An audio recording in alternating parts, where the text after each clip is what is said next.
Hi, it's G, and it's time for another simple lesson. These are short sessions where I try to give students and teachers some advice that will help them take steps forward with their studies, with their jobs, in their lives. And so today's theme is that you have to let it go.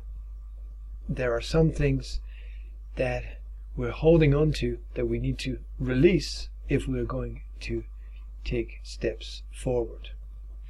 Now, this might sound quite obvious, but it's something that we all need to spend a little time on. We need to focus on these ideas that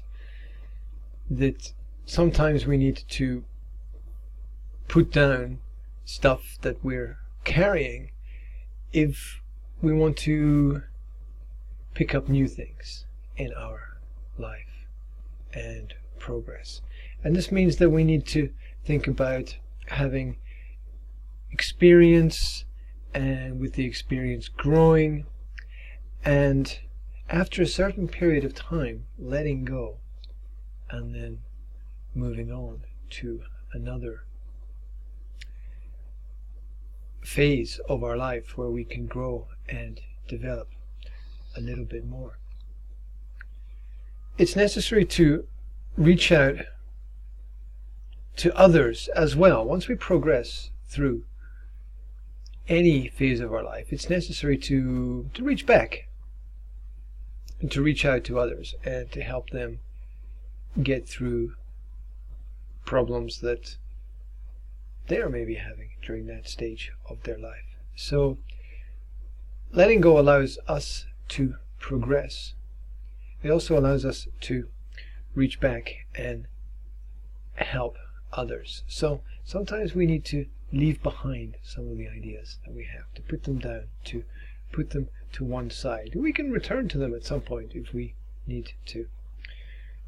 We need to also to constantly, as educators, reinvent things. We need to reinvent ideas. We need to keep them fresh. We need to reinvent ourselves. We need to grow in wisdom and knowledge and in personal development so that we're not the same person this year that we were last year, and so that we will grow and become a better person, a more knowledgeable person at this time next year than we are today. So putting things down allows us to progress forward, because information is a weight. It's a weight. It's a psychological weight on our mind and our body. And what happens on the outside, what we see on the outside, is a reflection of what is happening on the inside of the person. So when we see a person physically training, for example, that's a sign that they have drive and motivation on the inside.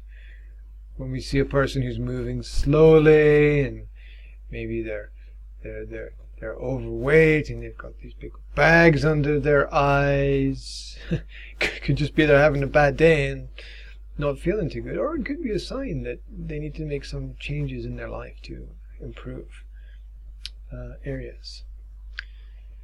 There's an idea that virtue is eternal and universal, and one of the symbolic concepts of virtue is beauty, and we're attracted to beauty for a reason, and the reason is that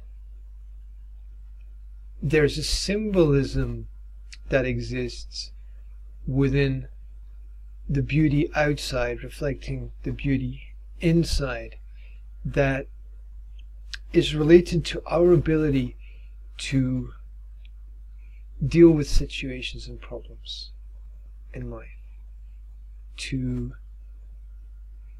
let go of issues, to let go of stress. And if we're not able to let go of these problems, we carry these problems with us, and these problems are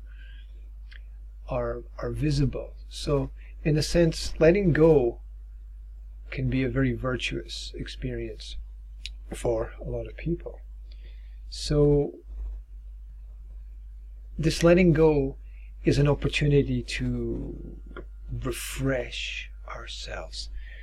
It's an opportunity to reset ourselves. It's an opportunity, if you were a teacher, to ditch and get rid of the old materials and look for some new ideas, to shake things up a little bit, and to essentially go through an experience of transformation, where you're not just transforming the work that you do and the materials that you use, but you're transforming yourself as well. Without growth, we all slowly die, I guess, basically. So for students, what does this concept of letting it go have to do with students? Well, you get from the education system that you're in exactly what you want to get. And if you want to understand what I mean by this, the school already has a series of interviews with students called A Student's Perspective on Education. And from these interviews, which I studied and reviewed,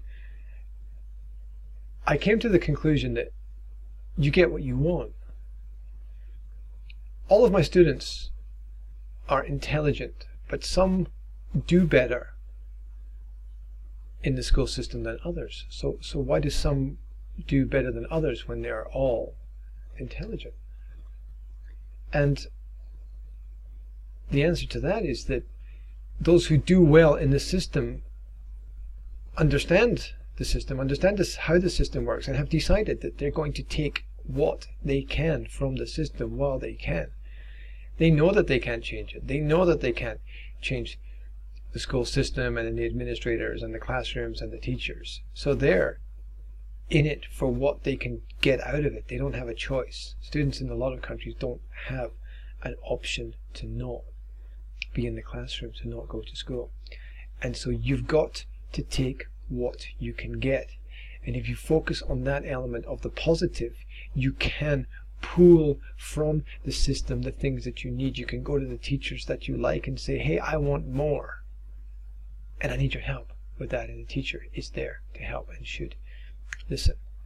Of course, there are teachers that don't, but you just have to be like the racehorse. You just have to be focused, driven, choose your direction. So you get out of education what you want. If you want to get something good out of it, you'll get something good out of it. And you have to work on it. You have to be selective. You have to consider your options. You have to take time to make the right choices. You have to consult with the people around about you.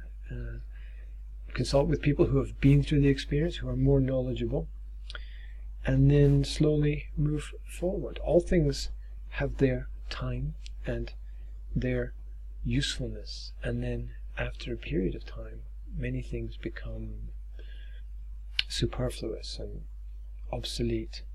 So when that happens, you have to be ready to move on. You need to let go of some things in order to progress.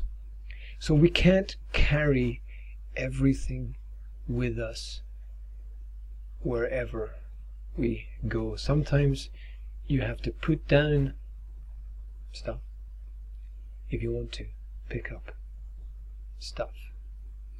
And that is today's simple lesson. Let me know what you think.